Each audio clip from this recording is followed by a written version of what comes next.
만나보도록 하겠습니다. 유한타증권 영업부 박우경 차장 자리해 주셨습니다. 어서 오세요. 네, 안녕하십니까.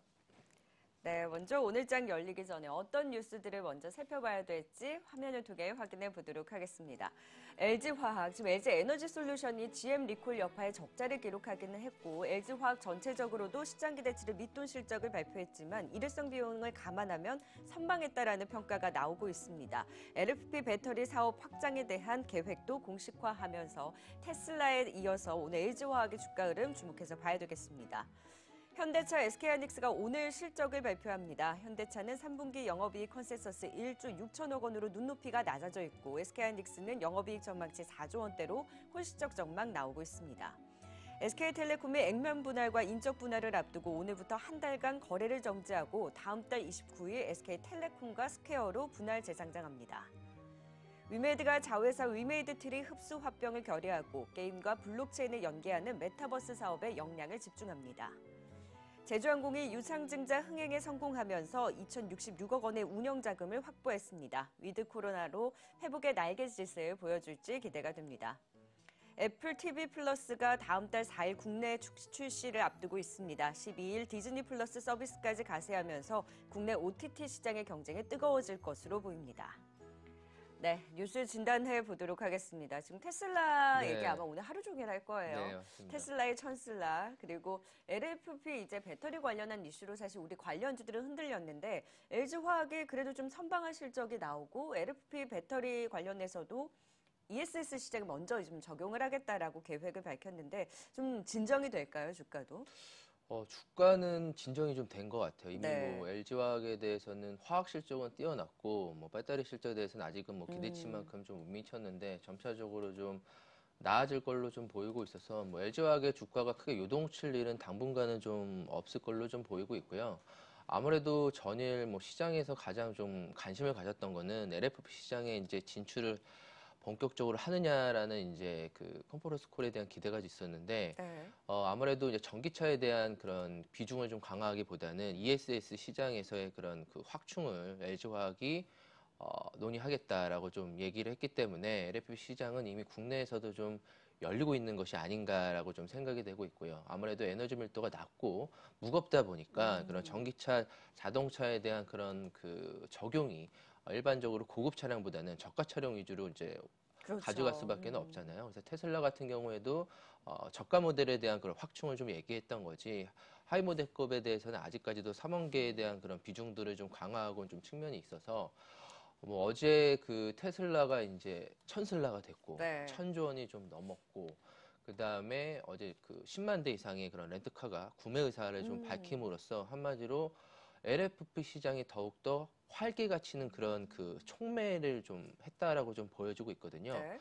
그래서 우리나라 오늘 시장도 테슬라 관련된 종목들이 상당히 좀 급등할 확률이 높고요. 두 번째는 LFP 관련된 관련주 종목들이 오전장에 오후장까지 크게 좀 움직일 저는 큰 섹터가 되지 않을까라고 좀 생각을 하고 있습니다. 네, 잠시 후에 그러면 LFP 관련한 네. 종목으로 관심 좀 꼽아보도록 하겠습니다. 테슬라의 후광을 좀 기대해 볼 수 있는 네. 종목 보도록 하고요. 두 번째 뉴스, 어제 위드 코로나 초안이 나오면서 네. 항공주를 비롯해서 또 굉장히 리오프닝 관련주들이 흐름이 좋았잖아요. 제주항공이 유상증자 네. 성공을 하면서 또 운영자금까지 확보를 했네요.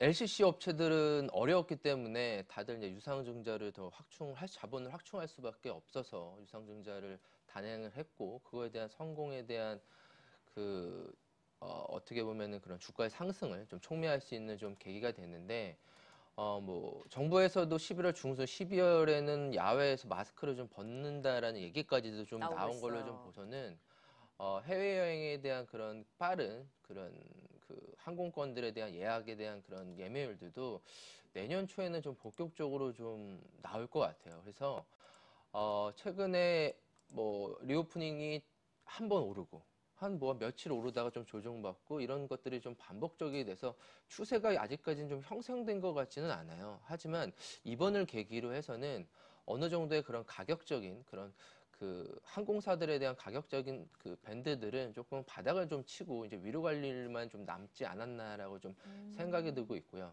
단 하나 이제 좀 가장 좀 걱정스러운 거는 네. 아무래도 항공사에서 비용에 대한 대부분이 25%에서 30%가 유가와 연결될 수밖에 없기 때문에 유가가 이제 사상 최고치를 계속적으로 좀 향해 좀 간다라고 한다면은 주가를 좀 발목을 잡는 그 이슈는 될 수는 있을 것 같아서 네. 그런 것들이 현재로서는 좀 악재로 좀 남아있지 않나 네. 그런 생각이 들고 있습니다. 그럼 항공주는 리오프닝 관련한 이슈로 일정 부분 어느 정도 강한 상승이 나올 수 있기는 하나 다른 이제 리오프닝 관련주 대비로는 또 유가 관련한 좀 부담이 있기 때문에 좀 네네. 제한이 또 있을 수 있다라고 해석해 볼 수 있겠네요. 네, 그래서 저는 지금 유가가 어제는 조금은 주춤을 했는데 만약에 지금 거의 뭐 WTI 기준으로 뭐 84달러, 85달러를 하다가 이게 뭐 치고 가서 90달러를 넘어서는 순간부터는 고유가에 대한 부담들이 산업 전반으로 좀 떨쳐질 수밖에 네. 없어서 리오프닝 관련주에 대한 항공주들은 조금은 주가가 좀 많이 오른 그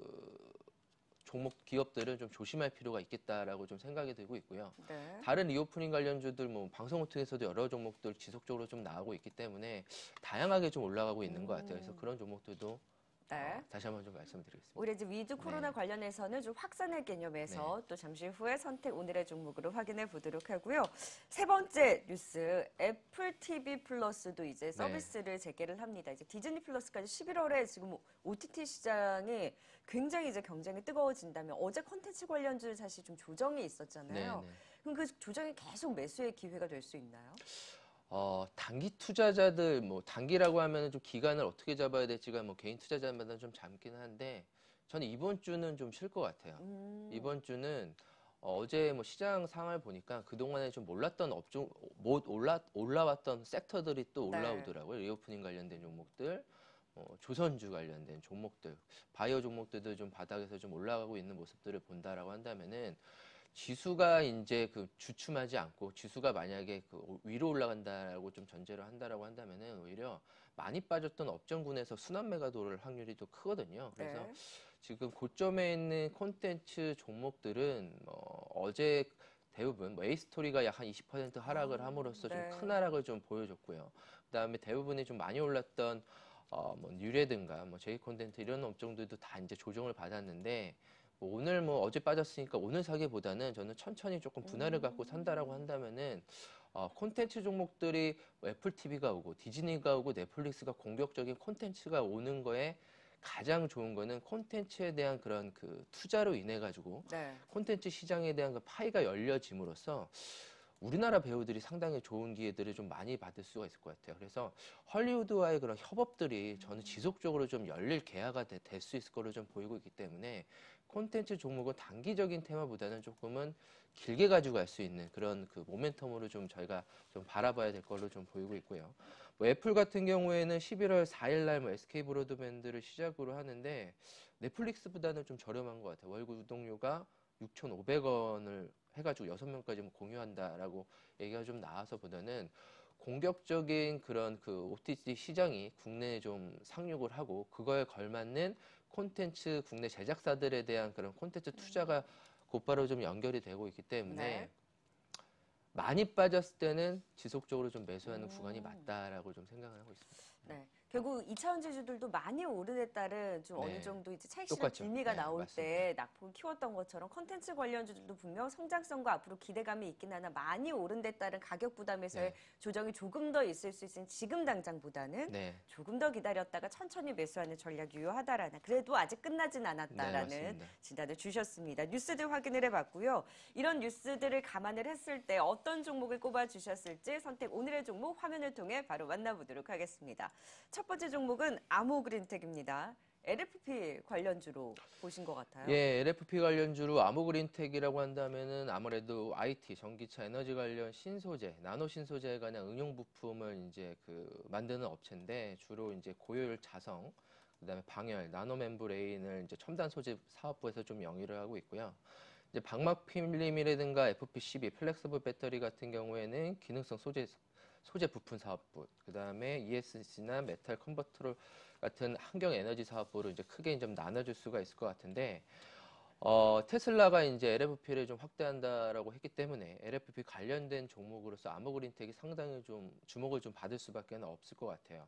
그 중에서 아모그린텍은 ESC 시장에서의 그런 매출이 좀 나오고 있습니다. 중국으로 이제 매출을 하고 있는데 LFPCL을 중국에서 외주 생산한 후에 이제 자체 공정에서 패키징을 하고 있고요. 이런 것들에 대한 큰 폭의 성장이 상당히 좀 빠르게 동사 같은 경우에는 좀 나타난다라고 좀 보여주고 있고, 이런 ESC 사업부에서는 보시면 이제 글로벌 풍력 터빈 전기 제어 시스템 업체 내 매출도 증가하고 있고, 일본 내 주요 통신사 관련된 그런 ESC 시장까지도 좀 진출한 걸 봐서는 이제 앞서서 이제 말씀드렸다시피 LG 화학도 전기차보다는 이제 그 ESC 시장에서 먼저 이제 적용을 네. 하겠다라고 좀 말씀을 어제 발표를 했잖아요. 그런 것처럼 LF 그동안에 이제 그 니켈, 망간, 코발트 같은 이제 삼원계에 대한 그런 이슈들만 이제 국내 시장에서 상당히 좀 배터리 부분이 좀 점쳐졌다라고 한다면은 서서히 국내에서도 LFP 관련된 관련주들이 과연 어떤 종목들이 있느냐가 이제 좀 중점적으로 좀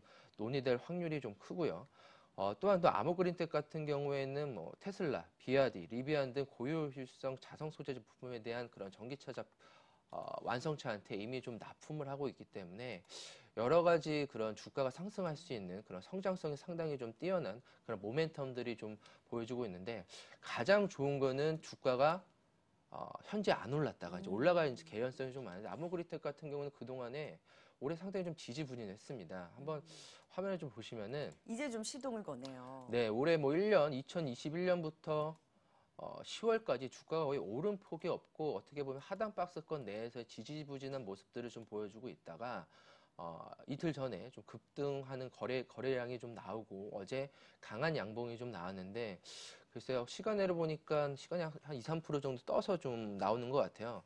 그런 걸로 좀 봐서는 오늘 오전장에 좀 강한 상승세가 좀 예상되는 종목이다라고 좀 생각이 되고 있습니다. 네, LFP 배터리 관련 이슈로 주목할 수 있는 아모그린텍 또 시동을 걸고 있으니까 지켜보도록 하겠습니다. 두 번째, 오늘 개장 전 살펴볼 관심주 바로 또 만나보도록 하죠. CJ 프레시웨이, 앞서서 리오프닝 네. 관련주들도 확산이 된다라고 하셨는데 네. 급식주 이제 나왔네요. 네. 지난주에는 이제 하이트 진로, 네. 이제 술 마실 시즌이 우리 왔다라고 술도 이제, 마시고 급식도 먹어야죠. 예, 맞습니다. 이제 아무래도 CJ 프레시웨어라고 한다면은 식자재 유통을 하고요. 이제 푸드 서비스를 하다 보니까 단체 급식, 단체 뭐 회식, 이런 기업체, 병원, 뭐 이런 다양한 그런 사업체들을 영위하는 업체들이 뭐 단체 그런 그 활동이라든가 모임 이런 쪽으로 많이 할수록 그 급식에 대한 그 제공들이 좀 많아지면서 매출이 좀 본격화될 수밖에 없을 걸로 좀 보이고 있는데, 다른 뭐 이런 단체급식 업체 대비해가지고 CJ 프레시웨어는 실적이나 이런 것들이 좀 선방을 했던 걸로 좀 보이고 있어요. 그래서 주가적인 측면도 사실은 올해 들어가지고 1월부터 했을 경우에는 좀 올라가고 있는 측면입니다. 그래서 지금 그동안에 이런 그 전반적인 외식 수요가 좀 감소했음에도 불구하고 견조한 실적들이 동사 같은 경우에는 좀 나타난 걸로 좀 보이고 있고요. 아무래도 이제 110 접종률 상승이 외식 수요에 대한 그런 그 자극제를 좀 회복할 수 있을 걸로 좀 보이고 있고, 최근 들어서는 이런 단체 급식 서비스도 조금 변화하고 있는 모습들인데, 뭐 재택근무가 장기화되고 있는 상황에서는 네. 뭐 밀키트라든가 도시락 등으로 이제 동사 같은 경우는 대응을 좀 했다라고 좀 보여주고 있어서 아, 상당히 실적이 좀 견조했기 때문에 주가도 견조한 그 양상인데, 앞서서 네. 말씀드렸던 예전에 이제 위드코는 항공, 여행만 이제 좀 집중적으로 좀 관심을 가졌다라고 한다면은 이 오프닝 내에서도의 그런 그 종목별 로테이션이 좀 빠르게 일어날 걸로 좀 보이고 있어서 CJ 프레시웨어 네. 꼭 관심 종목에 좀 가져볼 필요가 있겠다라고 근데 생각합니다. CJ 프레시웨이랑 그 현대그램푸드가 좀 다른 양상을 보이는 거, 네. 그쪽은 밀키트 같은 그런 뭐 실적적인 부분이 좀 다른 건가요? 아닙니다. 현대그린푸드는 하는 사업이 많습니다. 아, 다른 이제 예, 외에 이제 예. 매출처들이 그렇죠. 있어서. 매출처들이 복합적으로 아, 그런 많고요. 그래서 CJ 온전히 그걸 다 느끼는 것은 그렇죠. CJ 프레시웨이군요. 풀무원도 사실은 단체 급식을 하고, 신세계 푸드도 그 단체 급식을 다 하는데, 네. 이제 주가는 그 하나의 매출처, 하나의 그런 단일 품목, 여러 개 범용이 안 가졌을 때 주가가 가장 좀 위로 쏠 확률이 큽니다. 네. 그래서 테슬라가 주가가 잘 가는 거고요. 애플이 주가가 잘 가는 거고, 반대로 삼성전자가 주가가 안 가고, 아, 현대차가 주가가 안 가요. 매출처가 한 개, 두 개가 다녔습니다. 하이리스크, 하이리턴이기 때문에 그거에 대한 그렇군요. 기폭제가 클수록 주가가 좀 빨리 올라갈 측면들이 커서 그동안에 네. 뭐 CJ 프레시어는 저희가 알고 있는 식자재를 납품을 하고 단체 급식을 차려주고 사업이 상당히 좀 간단합니다. 그쪽에 그러니까 비중이 네, 높다는군요. 맞습니다. 예. 네. 그래서 두 번째 이제 급식 관련주로 CJ 프레시웨이를 두 번째 선택 오늘의 종목으로 리오프닝 관련주 안에서 확산의 개념으로 꼽아주셨고요. 마지막으로는 탄소 배출 관련한 KC 코트레를 또 관심주로 말씀해 주셨는데 지난주에 저희 탄소 배출권 얘기했었잖아요. 네. 계속 좋게 봐야 되는 섹터인가 봐요. 그렇죠. 아무래도 탄소 중립 관련돼서는 우리나라뿐만 아니라 전 세계적으로 지금 가고자 하는 방향이고 그런 신재생에너지에 대한 얘기들, 그다음에 온실가스에 대한 그런 저감에 대한 얘기들을 지속적으로 좀 나올 수밖에 없을 걸로 좀 보이고 있어서 KC코트레일 같은 경우에는 대기 환경 플랜트 사업을 영위를 하고 있습니다. 전기 지침기라든가 백필터 시스템, 타랑 설비를 주로 이제 사업을 하고 있는데 아무래도 주요 고객사는 이제 화력발전소와 정유화학 업체로 이제 주로 영업을 할 수밖에 없고요. 동사 같은 경우에는 기업 업력을 바탕으로 이제 공장에서 발생하는 미세먼지를 포집해 제거하는 집진 설비를 이제 최초 국산화에 성공을 했고 이런 탄소 포집, 저장 기술 같은 것들에 대한 그런 포집 설비 쪽에 대한 고도화 연구 중이기 때문에 향후에 이런 그 온실가스 배출에 대한 그런 저감이 내용들이 좀 많아질수록 확대될수록 신규 화력 발전소 내 CCS 설비에 대한 필수적인 설치에 대한 내용들도 빠르게 좀 확대될 수밖에 없을 걸로 좀 보이고 있고요. 다음 주에 있을 11월에 이제 영국에서 유엔 기후변화 협약에 대한 그런 정상회의들이 좀 열릴 걸로 좀 보이고 있어서 그렇죠. 일정이 있죠. 일정 매매로서 현재 주가가 좀 바닥에 있기 때문에 좀 천천히 좀 매수할 수 있는 구간이 아닌가라고 좀 생각을 하고 있습니다. 10월 31일인가요? 그때부터 하나요? 그때부터 해서 한 2, 3일 정도 하는 걸로 알려 있습니다. 네. 영국에서. 예. 확실히 이제 초에 일정에 네. 있어서 탄소 배출 관련한 KC 코트레를 또 지금 시점에서 매매를 해보자라는 네. 선택 오늘의 종목으로 확인해 봤습니다. 지금 종목들 전반적으로 이제 전략을 세워봤는데 너무 종목 순환매가 빠르다 보니까 사실 지치는 장이고 가는 종목만 가서 그 종목이 없으면 소외되는 장이기도 네. 하잖아요. 이 투자 전략을 또 어떻게 세워봐야 될까요? 집중을 해야 될 것 같아요. 지금은 종목을 많이 깔아놓는다고 해가지고 수익이 나는 장은 아니고 그렇다고 해서 내가 좀 그동안에 했었던 그 투자 방식하고는 조금은 다르게 좀 가져갈 필요가 있는데 지금 시장의 중심이 전 세계의 중심이 사실은 테슬라하고 넷플릭스였습니다. 넷플릭스는 신고가를 내면서 콘텐츠 종목에 대한 그런 강한 상승세가 지난주까지 좀 이어졌다가 에스토리 지리산으로 인한 네. 단기 그런 조정의 빌미로 좀 작용했던 것처럼 이번 주는 아무래도 테슬라에 대한 그런 이슈들이 우리나라 시장을 활발하게 좀 열릴 걸로 좀 보이고 있어서 그동안에 테슬라 관련주라고 한다면은 자동차 부품 회사들이 주가가 상당히 좀 못 갔습니다. 네. 관련주로는 명신산업 같은 경우가 있고요. 그 다음에 셀트라모텍도 관련주 부품을 그렇죠. 납품을 하고요. KC 이슈도 그 부품 회사로서의 그런 테슬라를 좀 납품을 하고 방금 말씀드렸던 아모그린텍도 테슬라에 대한 납품 비중이 있고요. 그렇게 그동안에 주가가 좀 못 갔었던 테슬라 관련 납품 회사들 종목들이 저는 네. 주가가 상당히 좀 좋을 걸로 좀 보이고 있기 때문에 섹터가 좀 빠르게 좀 움직이는 상황에서 조금 포커싱해서 집중하는 투자가 전략적으로 좀 옳지 않을까라고 좀 생각을 하고 있습니다. 그래서 이번 주는 테슬라 이슈에 네. 따라서 움직이는 종목들의 힘을 또 지켜보도록 하겠습니다. 선택 오늘의 종목 지금까지 유한타증권 영업부 박우경 차장이었습니다. 고맙습니다. 감사합니다. 네, 저희는 잠시 후 60초 후에 다시 돌아오도록 하겠습니다.